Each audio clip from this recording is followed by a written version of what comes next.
We are about a week away from the NFL draft. And what are the Browns going to do? They've given us no indication. But hopefully, if there's a God in heaven or whatever you follow, they'll do something that makes us say something other than, "What the elf was that?"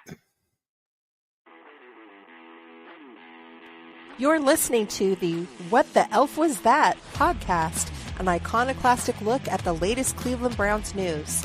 The What the Elf Was That podcast is part of the Fanatical Elves podcast network, a part of the Fans First Sports Network. Here's your host, Joel Cade. Hey, everybody. Welcome back to another edition of What the Elf Was That? This is the podcast where I, your host, Joel Cade, a.k.a. the Left Guard, goes through the weekly rigmarole of what's going on with the Cleveland Browns. I'm not here to make news, ladies and gentlemen. I'm not here to create news. I am not an insider.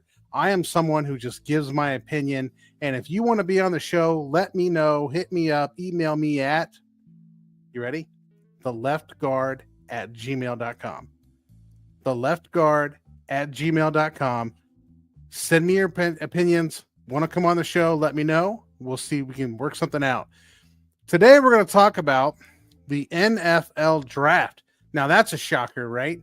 The NFL draft is 1 week away, and we still have absolutely zero idea of what the Cleveland Browns will be doing. So I thought what I would give you is a kind of breakdown of kind of, if you will, the Porphyrian tree. It's a guy named Porphyry. He was an ancient philosopher. He came up with this thing called a Porphyrian tree, where you have a category and then subcategories. It's a basic logical way of breaking things down. So I'm going to break down for you what's going to happen for the Cleveland Browns in the NFL draft and where the pivot points are for them and what they're going to choose and what they're not going to choose. The subtitle of this episode is "As Goes the Quarterback Room, So Goes the NFL Draft." And that is literally what we're looking at right now for the Cleveland Browns. As goes the quarterback room, so goes the NFL draft. So let's start off here. Let's just take a look at the quarterbacks in the quarterback room and see where that situation is settled, because as you and I all know, it is the most important position probably in sports, but definitely in football. And if you have a quarterback, you win. If you don't have a quarterback, you don't. So the most important position to take care of on a football team is a quarterback. And then questions surrounding that position bleed out into other concerns and other ways of viewing things. So let's start it out. The Browns recently re-signed Joe Flacco. All right. Set the internet on fire. The Cleveland Browns fans getting the beloved man, the myth, the legend, the Joe Flacco coming back. The man who led the team to the playoffs. The man who had garnered respect in the locker room, where players start to believe in him that he would lead us to the promised land. They have brought him back in another telltale sign that Deshaun Watson is done in Cleveland, but that's a drama we'll take next year. So Joe Flacco's back. Joe Flacco came back for $4 million a year, plus another 8 in incentives if he can maintain that. That is not the upper echelon starter money. That is, hey, come in, try out, let's see if we can make it happen, or it's backup money. But Joe Flacco gives Browns fans hope that what's happening next year, at least we'll have a competent quarterback, which is what we did not see last year. So there we go. Joe Flacco is back. That's QB1 as far as I'm concerned. QB2, Kenny Pickett, right? The Browns traded Dorian Thompson-Robinson, the man who beat Kenny Pickett. That was his only win in the NFL, was beating Kenny Pickett. For Kenny Pickett. That's right. The Browns traded Dorian Thompson-Robinson for Kenny Pickett and a 5th-round draft pick. That is, the Browns gave up a 5th-round draft pick to get Kenny Pickett. This trade has been analyzed to death. I think it's a good one. Kenny Pickett was a 1st-round pick. Plus, if you remember back, I believe it was the 2022 NFL draft. Maybe it was the 21 draft. I can't remember, put my finger on it right now. If you remember back to that draft, the Browns liked Kenny Pickett. They did. They liked Kenny Pickett because Kenny Pickett does those things that Kevin Stefanski likes to have done in his offense. Drop back, read a defense, find the play within structure, throw the pass accurately to the person, and that's how the offense works. It doesn't rely on the super athletic player to run around and make things out of structure. It's not a read option style offense that depends on what the defense is, what options the defenses give you is what you're taking. Not that kind of style offense. It is an aggressive offense that seeks to create situations through schematics, through, hard, tough, rough football. So at the quarterback position, you got Kenny Pickett, who spent last year playing with the Eagles and did not play in this kind of a style of offense with the Eagles. But he did start with Pittsburgh for a while. He has the notoriously small hands. And someday I want to figure out how you actually measure your hands, because I've tried and I've looked at diagrams. This is how you measure your hands. If I measure my hands, I got like 10.25-inch hands. And I can't believe that being the case. But I don't know. Maybe I got giant hands. Unlike Kenny Pickett's hands, which are notoriously small hands. And the question is, can he play in the AFC North? Well, obviously he played in the AFC North with Pittsburgh, had a winning record as a starter. All I hear, and I'm just hearing what you guys are hearing, folks, is that whatever situation Kenny Pickett was in was a mess. That Pittsburgh was a mess. You'll never hear this from the national media because that's how the NFL rolls. They're just saying positive things. But apparently that was a mess. They fired their offensive coordinator part of the way through the year. You got wide receivers out there quitting on plays. They were doing that last year without Kenny Pickett there. I mean, Pittsburgh's a mess. Nobody wants to acknowledge it, but they are. So here comes Kenny Pickett in, and Kenny Pickett could be, like per Mary Kay Cabot yesterday on 92.3 The Fan, she said that possibly Kenny Pickett is that ticket, that lottery ticket that they're going to try to throw out there and see what we got. Maybe we could take Kenny Pickett, mold him, shape him, use him, and turn him into the quarterback that we have for the next 2 or 3 years. That makes sense to me because I know that this front office was high on Kenny Pickett in that draft. I think if Pickett would have slid further, they would have come up and got him the best they could have. But I know they liked Pickett, and he does what Kevin Stefanski wants. So the Kenny Pickett situation, how you read the Kenny Pickett situation is going to depend on how you're going to read what the Browns are about to do in the NFL draft.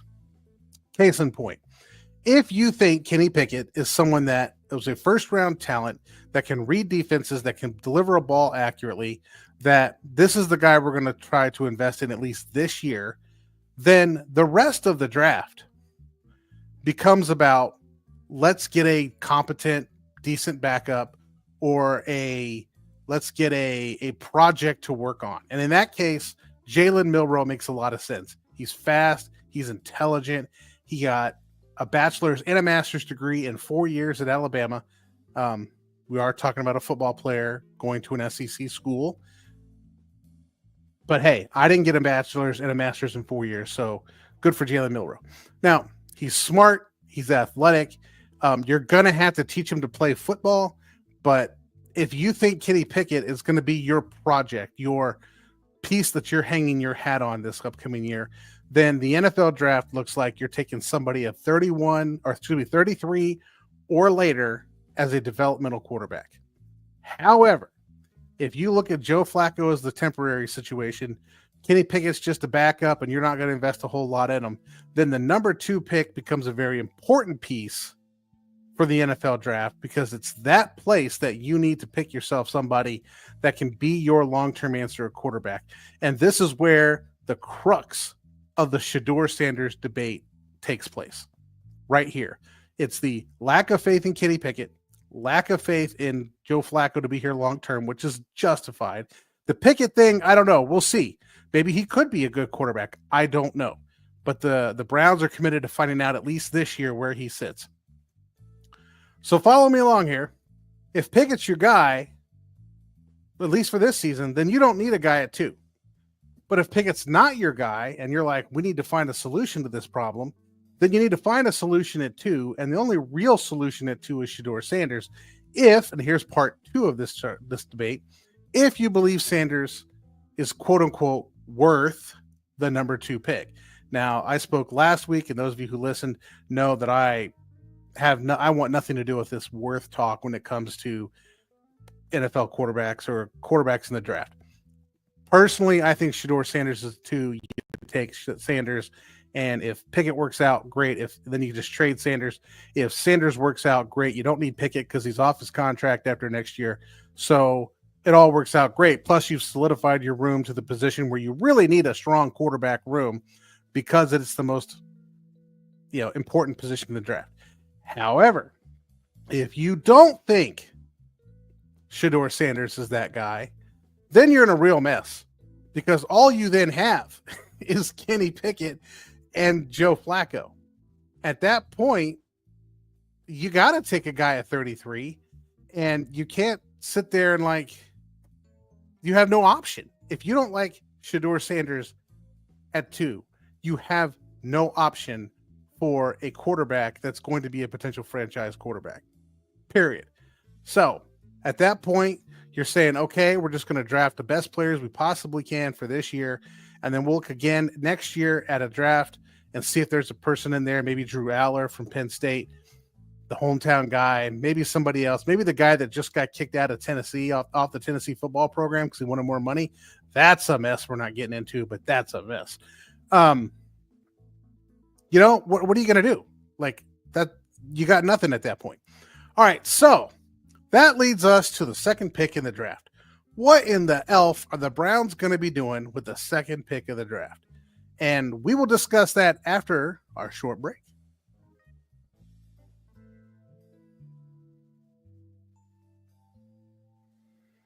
Hey, everybody, welcome back to What the Elf Was That? We're kind of just logically walking through the Browns' options at the NFL draft. And my case and point that I'm making is it's all about the quarterback. If you like Pickett, you like Flacco, you don't need a quarterback at 2. If you're lukewarm on Pickett, Flacco is what he is, then maybe you need to look at 2. And then if you're looking at 2, do you like Shedeur Sanders? Do you not like Shedeur Sanders? You may want a quarterback at 2, but Shedeur Sanders may not be your guy. So inevitably, where are we at? So here's the options for the Browns. 1, you sit there and you take Shedeur Sanders and you roll into the season with Flacco, Pickett, and Sanders. This is what I think we should do, but here I am. I'm just a guy at the podcast. So you bring in Sanders, and I think people are so divided on Sanders. I'm one of these guys that thinks he's accurate. He reads defenses. He's as ready as you're going to get him. Is he going to need to sit for a while? Yes, he is. Do you want the headache of Deion Sanders? And trust me, that will be a headache. But Jimmy Haslam seems to be a guy that has embraced people like this. Johnny Manziel, he embraced players kneeling, went out and kneeled with players on the field. Jimmy Haslam embraces these kinds of things. Furthermore, Shedeur Sanders is a guy that will bring attention to Cleveland. Owners love that. Go watch Draft Day. Anthony, the owner, loved bringing a splash in, got to make a splash. Loves that drama and that attention. So if you go with him, that's what I think you should do. If not, then you've got some options. Okay, so we're assuming Cam Ward goes 1 to Tennessee. Then what are we looking at? We're looking at either Travis Hunter or Abdul Carter. I'll start with Travis Hunter. Travis Hunter, so I started watching tape, right? That's what I do. I watch tape. Now, disclaimer on this. I know offensive line, defensive line, linebackers, and running backs really, really well. This is what I've coached. This is what I know. This is what I've studied. I played offensive line, defensive line in college. This is what I do, offensive, defensive line. That does not mean that I am totally ignorant when it comes to wide receiver play or cornerback play. These things are all interconnected. What happens with the defensive line affects the linebackers, affects the corners. It all has to work together as a system. So you have to understand what everybody on the field is doing to make sense of any one individual player. All right, let's get into Travis Hunter. Travis Hunter is an elite wide receiver. He has elite athleticism off the charts. He can catch anything. He's explosive. He's exactly what you would want in a wide receiver. This guy could be Jamar Chase in a year or two. Now, if you put him on offense, you put him on defense, this is a guy that excels in zone coverage. I've never once seen him jam anybody at the line of scrimmage. I've seen him play man. Again, it's the speed, explosive, it's his ball skills that make him a very, very good man corner. I think he excels the most at cover defenses, zone coverage defenses. because he's best when he can look at a quarterback, read a quarterback's eyes, break to a spot, and play the ball. Just kind of like how he does at receiver.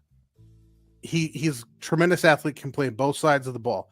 I think if you get him, you have to understand that the NFL is a offense first league. Okay. Which brings us back to what? Our quarterbacks. This is going to be a guy that your quarterback is going to get a chance to throw the ball to, that gives you a chance to win next year, that gives you a chance to develop Kenny Pickett if you like him, or work with Joe Flacco and have Flacco. This is be a team that's in a win now mode while still looking for a quarterback. That makes no sense, but this is what the Browns are most likely going to attempt to do.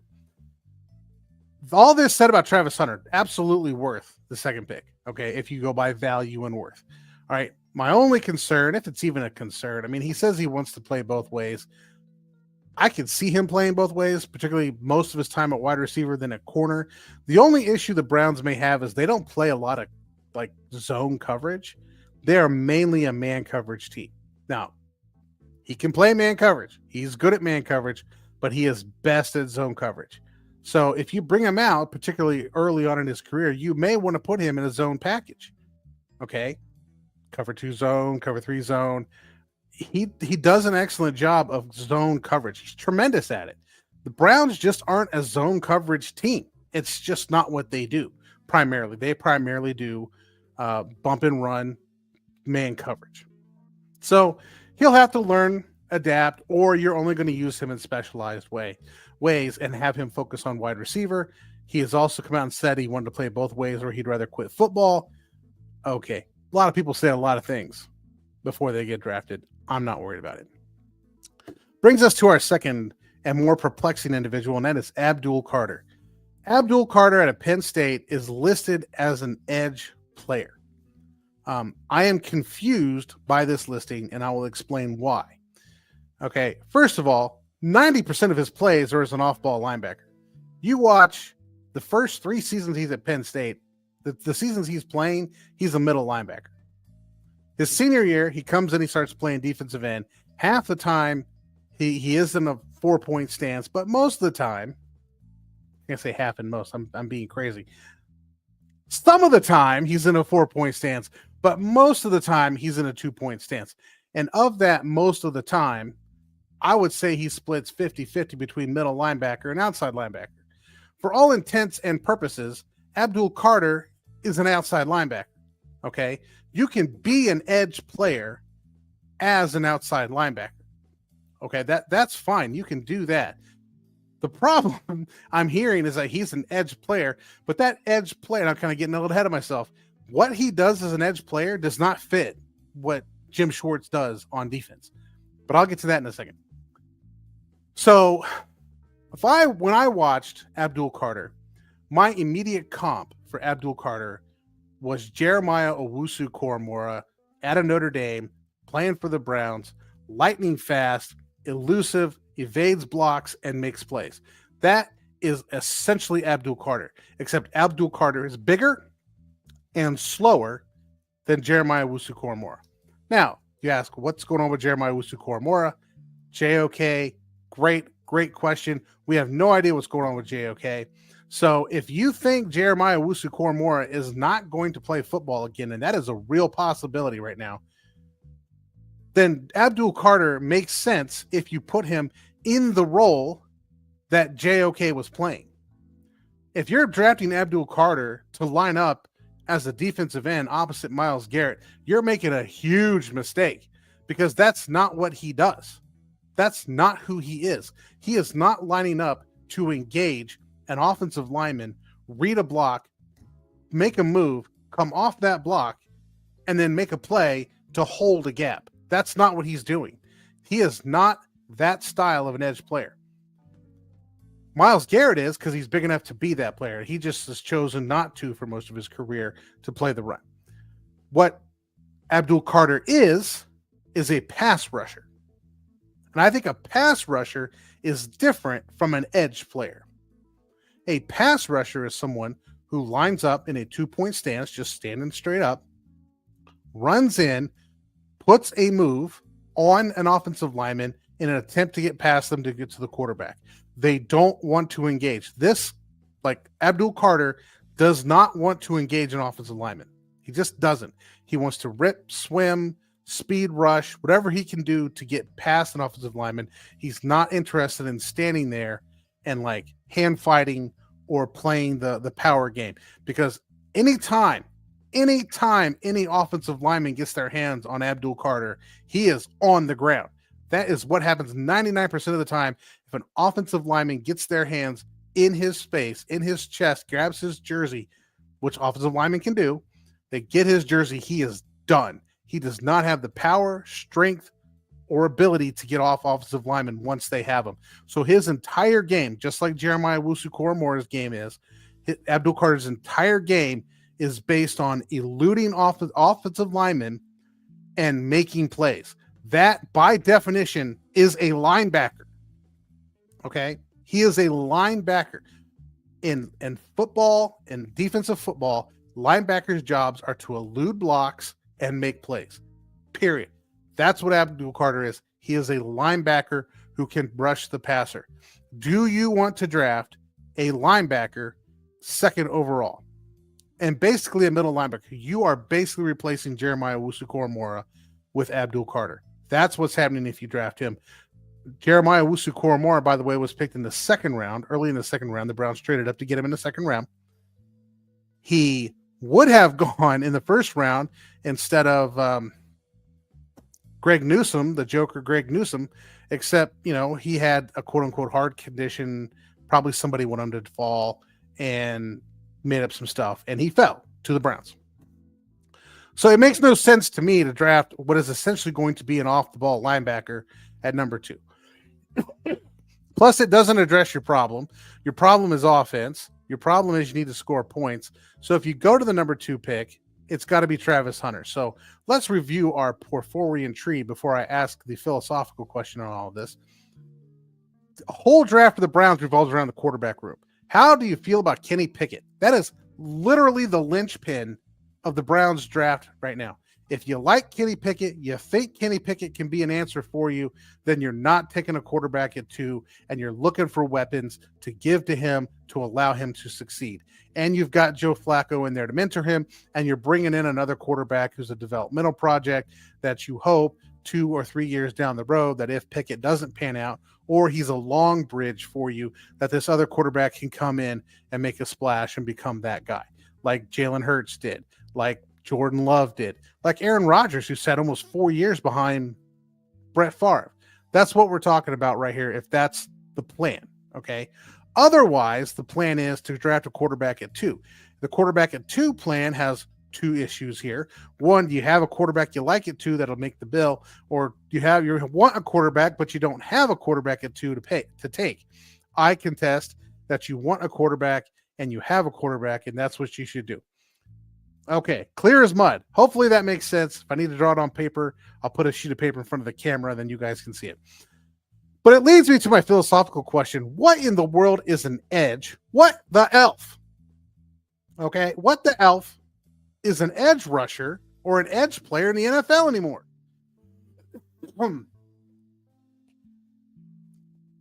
Sorry about that, ladies and gentlemen. I have a cough today. What is an edge player anymore in the NFL? If you're telling me that Abdul Carter is an edge player when he's clearly an off-ball linebacker, there's no way he can be a defensive end in Jim Schwartz's system. You're essentially drafting a linebacker, and if you draft a linebacker at 2, you will instantly make him the highest paid linebacker in the NFL simply from drafting him at 2. So the edge rusher in the NFL, what are these people? He lines up in the middle, a middle linebacker. Let's not even just Abdul Carter. Let's talk Jalen Walker. I watched some Jalen Walker tape, who's the second ranked edge in the NFL draft, right? Jalen Walker's the same thing. Spends half his plays at middle linebacker. The other half he splits over on the edge. Sometimes he's in a 4-point stance. Sometimes he's in a 2-point stance. He doesn't play traditional edge in a 4-3 system like Jim Schwartz's system. He plays an outside linebacker edge. That guy can drop into coverage. He can rush the passer. He doesn't sit there and take on or fight offensive tackles and plays a traditional 3-4 defensive end like Myles Garrett, like anybody else in the Browns. I can't think of their names anymore. Isaiah McGuire, that's what I'm thinking about. Like Isaiah McGuire, who I think was tremendous coming out of Missouri, and I'd be thrilled to have him line up opposite Myles Garrett heading forward. So I don't know what an edge rusher is anymore in the NFL. I mean, there has to be a distinction between a 3-4 edge and a 4-3 defensive end, but he is not a defensive end. He's a 4-3 edge, and the Browns play a 4-3 defensive end scheme. So I don't have any idea how Abdul Carter or Jalen Walker fit the Browns system unless they take over the position for Jeremiah Owusu-Koramoah, who was a linebacker in college, who played linebacker in the NFL, and all you're doing is replacing him, who may or may not play football again. So there you are for the options. If I had to say this is what the Browns are going to do, I'm guessing they like Kenny Pickett a lot, and they're going to go with Travis Hunter. And then I think they're going to work to find Jalen Milroe because he's smart, he's intelligent, he's athletic. They're going to have to teach him to play football. I mean, that's the only thing I can say. You got to teach him to play football because if you watch the tape, I mean, he understands what he's supposed to do, but for the life of him, he's not getting the ball there. I don't understand how this guy's mechanics are that bad. So you're going to have somebody fix him if it can be fixed. All right, guys, let's move on. Enough of the NFL draft. Let's go to my favoritist of favoritist segments. The one, the only. I should trademark this. Just for Lamar Jackson and his stupid Era 8. I'm actually a Ravens fan. Go to hell. Yeah, go to hell. So, the Ravens hate segment. What are we doing here, Lamar Jackson? If you guys have been keeping up with the news, and I have, and I've been trying to figure this stuff out, Lamar Jackson is pretty much suing everybody on the planet he can that has ever worn the number 8. It has to do with his trademark. So let's walk through what Lamar Jackson's up to, because apparently Lamar Jackson thinks he just owns the number 8, right? Like if Sesame Street wants to have the count to number 8, Lamar Jackson's going to sue him for copyright infringement. I think this is the level it's gotten. So Lamar Jackson has put a trademark out on his brand Era 8. Okay. So what he has trademarked, I've written this down. He has trademarks on the following: Era 8, You 8 Yet, and some kind of logo, which I can't really figure out, that says 2018 Era 8. And it's centered around a dog, which I hope is a positive thing. Okay? Now, that's what he's got trademarked. Era 8, Are You 8 Yet? And some kind of logo with a dog in it about number 8. So he believes that Lamar Jackson, by the way, wears number 8. If you haven't figured that out, he wears number 8. Now, last year, Troy Aikman, who also wore number 8, came out with some apparel with an organization he's associated with and decided to use and written out 8, EIGHT, as the logo for this apparel. Lamar Jackson, who apparently owns the number 8 and everything associated with number 8, period, came out, filed a complaint with the patents office, and just said, hey, I need you to cease and desist, Troy Aikman, because your number 8 will likely cause confusion, mistakes, or deceive your viewers or your consumers into believing that if you put 8 on there, that you will be purchasing Lamar Jackson material from Era 8, Are You 8? Are You 8 Yet? Are You 8? And this dog logo. So that 8, EIGHT, spelled out and put on a shirt or a logo representing Troy Aikman's number 8 somehow is going to confuse consumers into thinking that they are buying Lamar Jackson's Era 8 stuff, and thereby keep Lamar Jackson from making money off of his trademark. Okay. Now, that's going on with Troy Aikman. Troy Aikman came out and tweeted out that he and Steve Young should sit down with Lamar Jackson and talk about this. And it was a joke because Steve Young also wore number 8, because I think people, rightfully so or rightly annoyed, that Lamar Jackson thinks he owns the number 8. The number 8 brought to you by Lamar Jackson. I mean, that's how dumb this is. So that has yet to be determined as to what's happening with that situation. But what really made the news was Dale Earnhardt Jr. Now, you're going to have to forgive me because I am not a NASCAR guy, so I'm going to butcher all of this, but I'm going to do the best I can. Okay? So apparently, Dale Earnhardt Jr. came out and put in a trademark for a stylized 8. That is an 8 that is italicized. Now, apparently, his dad, Dale Earnhardt Sr., wore this number 8 or used number 8 on his car, and that was his kind of brand, was the number 8. Dale Earnhardt Jr., I guess, for the longest time used number 88 because there was a trademark issue with his dad's company, his mom, something. I don't know all the details of this, but he was prevented from using the number 8 in the same way that his dad, Dale Earnhardt Sr., used it. So Dale Earnhardt Jr. used number 88. But lucky for Dale Earnhardt Jr., the senior crew allowed their trademark to lapse, by which he came in, scooped in, and got the trademark. Okay? So it's all about the number 8. So Earnhardt Jr. decided he's going to, trademark the stylized number 8. Lamar Jackson's crew comes back and says, look, you can't do this because this italicized 8, which looks nothing like the Era 8 logo, the Are You 8 Yet?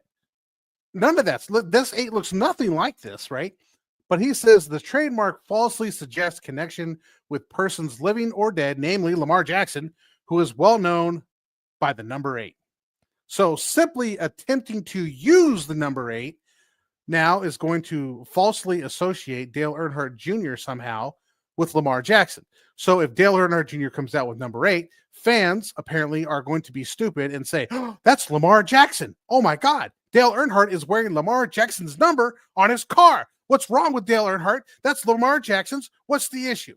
So that's apparently what Lamar Jackson thinks is going to happen. I think Lamar Jackson's delusional, but that's literally what he filed in court. Okay. Now, since the filing, Dale Earnhardt Jr. has decided not to do the copyright on the italicized 8 because he was able to secure the copyright to the upright 8, apparently, and now has the same number 8 that his dad used, and his trademark, and that trademark is going to use that. So therefore, he doesn't need the italicized 8. And so everybody's happy in this whole situation. I come out of this after reading all this stuff. The only thing I can come up with is Lamar Jackson must really think he owns the number 8. I mean, he didn't even trademark the number 8.